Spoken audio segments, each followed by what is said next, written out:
Hello everyone, and welcome to another video in my ongoing series that will prepare the Fantasy League for Season 10. And as you can see, Flash has decided to join me. In this video, I'll be going over the rules changes that will be going into effect.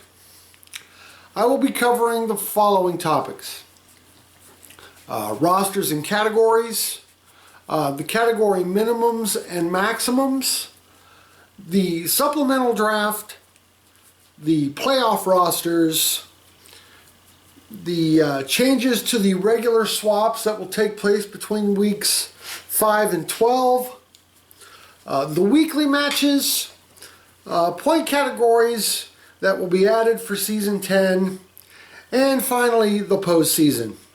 I will show everyone the postseason bracket and how the tournament will progress and how we will crown a Season 10 champion.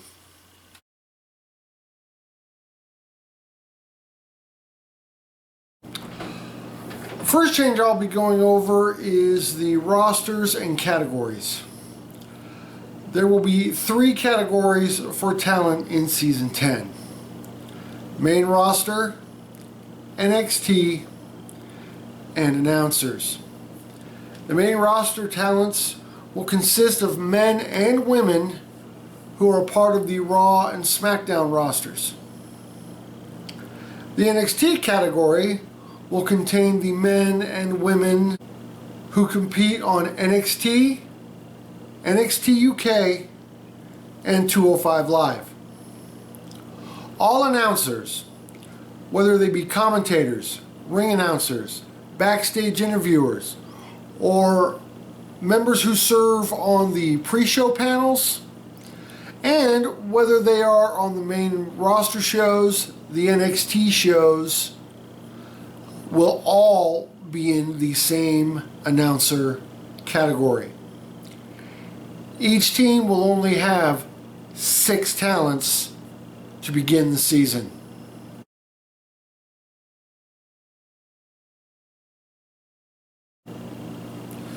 Now I will cover the category minimums and maximums. Each team must maintain at least 1 talent from each category. However, a team can have no more than 3 main roster talents, 3 NXT talents, and they can only have 1 announcer. Swaps, whether they are being used to replace an inactive talent, or if they're being used with a regular swap that will happen between weeks 5 and 12, must maintain these minimum and maximum thresholds.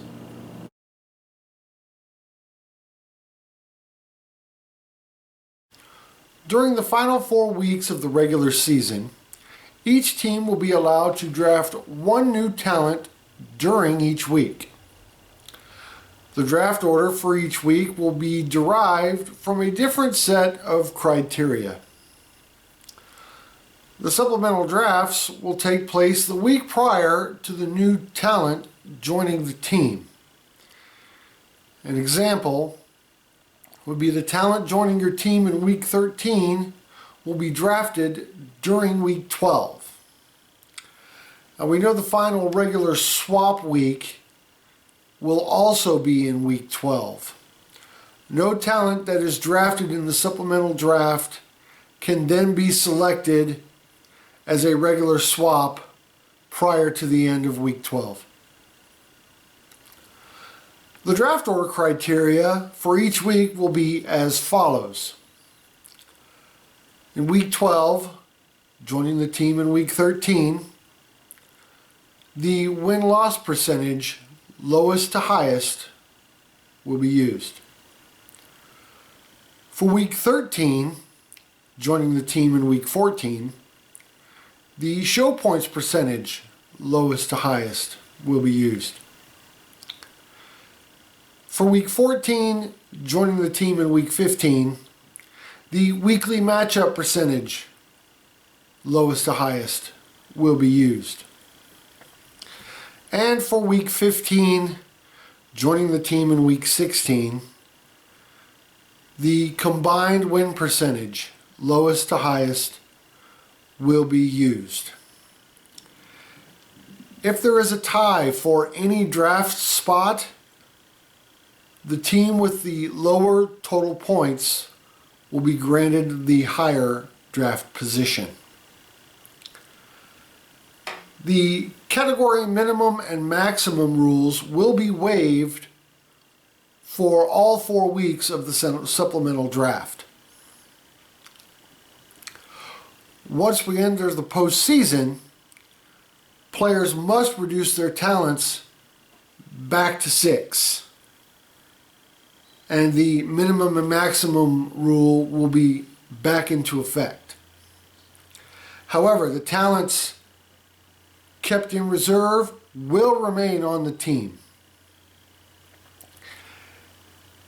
If a team owner fails to set a playoff lineup during any week of the postseason, the 6 talents who have been on the team the longest, still adhering to the minimum and maximum rules, will be placed on a playoff roster. If a talent that is on a playoff roster goes inactive in the middle of a postseason series, the team owner may use one of their reserve talents as a substitution for the remainder of that playoff week.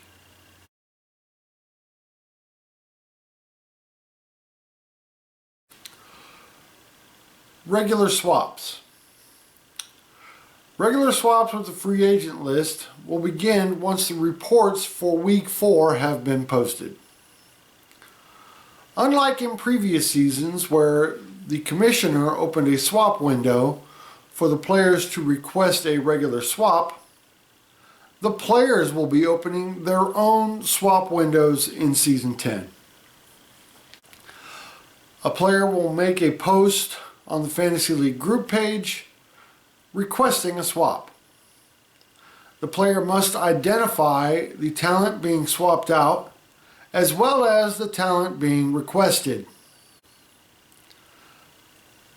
The player must timestamp their swap request post. That will let every other player know when the swap window has begun. A player with lower total points can trump a swap request posted by another player. The trump player will post a time-stamped comment on the original swap request entry, and they must also identify their outgoing talent. The trump request must be for the same free agent in the original swap request.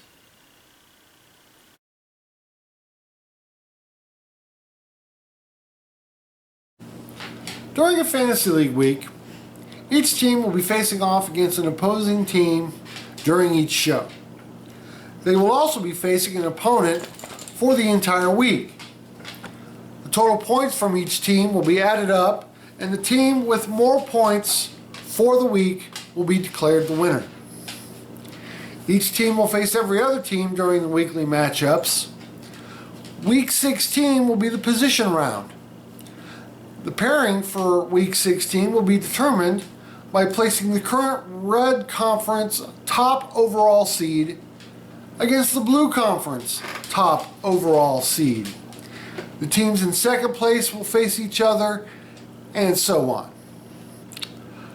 One thing about the weekly show schedule: you will not face an opponent from your own division on a show until the final 6 weeks of the season. From week 11 until the end of the regular season, all show matchups will be against a division opponent.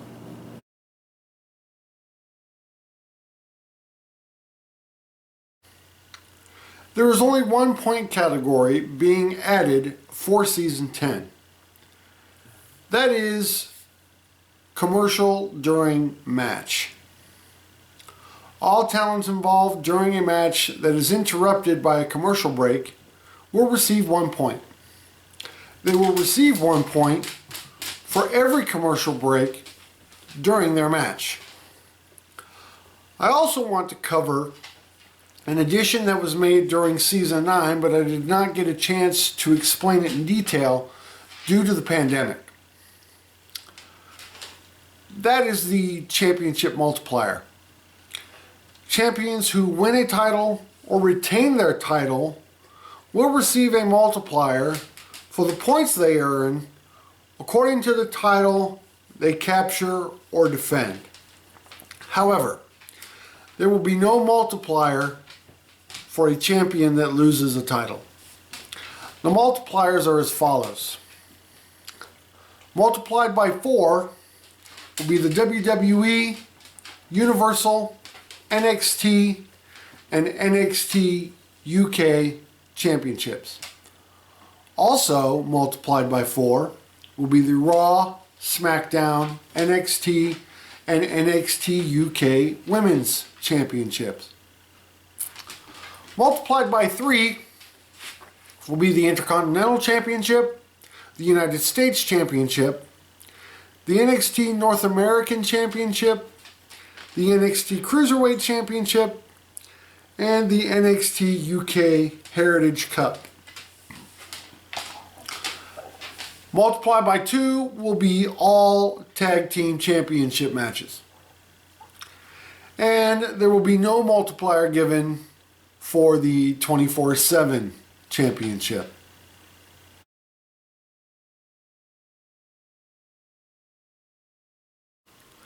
I will be going over with you the brackets for the postseason. First, I will explain how the seeding for each conference will be achieved. There will be 3 different criteria involved in establishing the seeding. They are a team's win-loss percentage, their show points percentage, and their weekly matchup percentage. This percentage will be determined by how a team fares during each show of the season. Every time that a team is victorious during a show, they will be awarded a win. Every time a team suffers a loss during a show, they will be given a loss. If 2 teams end a show with identical scores, then each team will be given a tie. The tie will count as 1/2 of a win and 1/2 of a loss. A running total of wins, losses, and ties will be recorded. The win-loss percentage will be derived by adding the number of wins to 1/2 of the number of ties. That number will be divided by the total number of matches that have been contested up to that point. Along with each team earning a win with every victory, they will also be awarded show points. The show point values are as follows. Raw is 6 points. NXT is 6 points. NXT UK is 4 points. Main Event is 2 points. SmackDown is 6 points. 205 Live is 2 points. Any NXT or NXT UK takeover is 8 points. A regular pay-per-view is 10 points. A Big 4 pay-per-view, and during Season 10 these will be WrestleMania and SummerSlam. They are worth 12 points. If a WWE Network special happens during the season, then it will be scored and given 2 show points for every hour of duration for the show. An example, if a WWE Network special is 1 hour and 45 minutes, then the show will be worth 4 show points. In order to be worth 6 points, a show must cross the 2-hour threshold.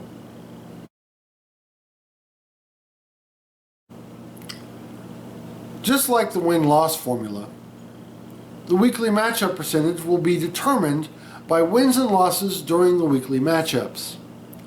Use the formula for the win-loss percentage as a guide.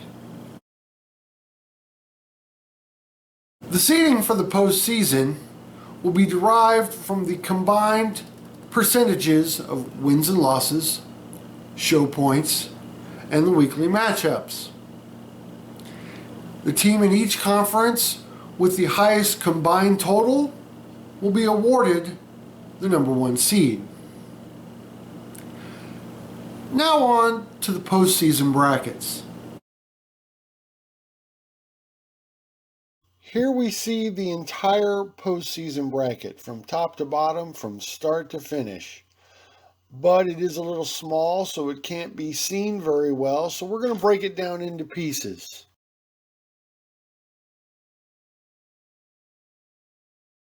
Here we see the top part of the Week 1 portion of the postseason bracket.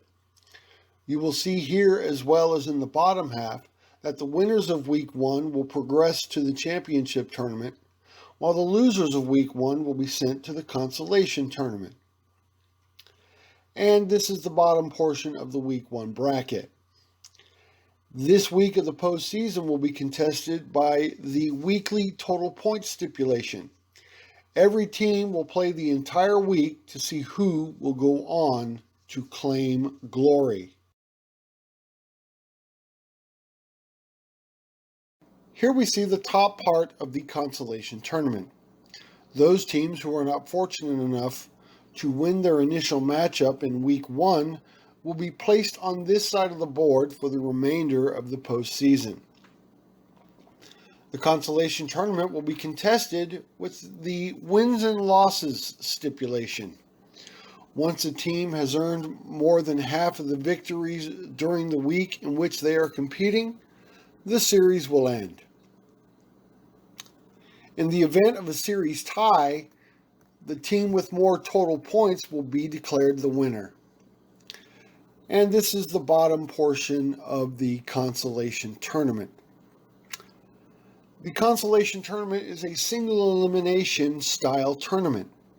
Once a team loses in the consolation tournament, their season will end.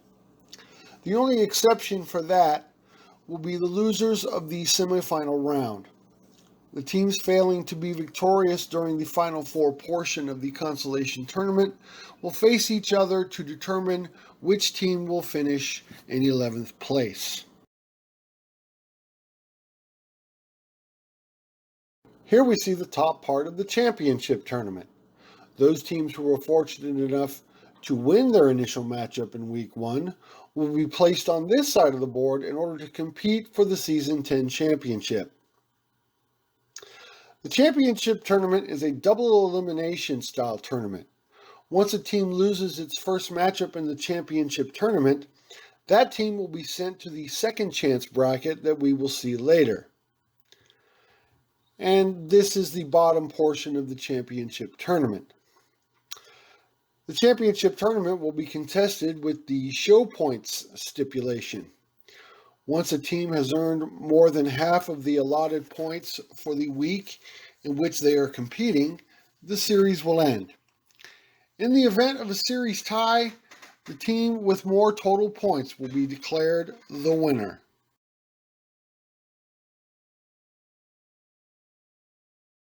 This is the second chance bracket for the championship tournament. Once a team fails to win a matchup in the main championship bracket, they will be placed in the second chance offering.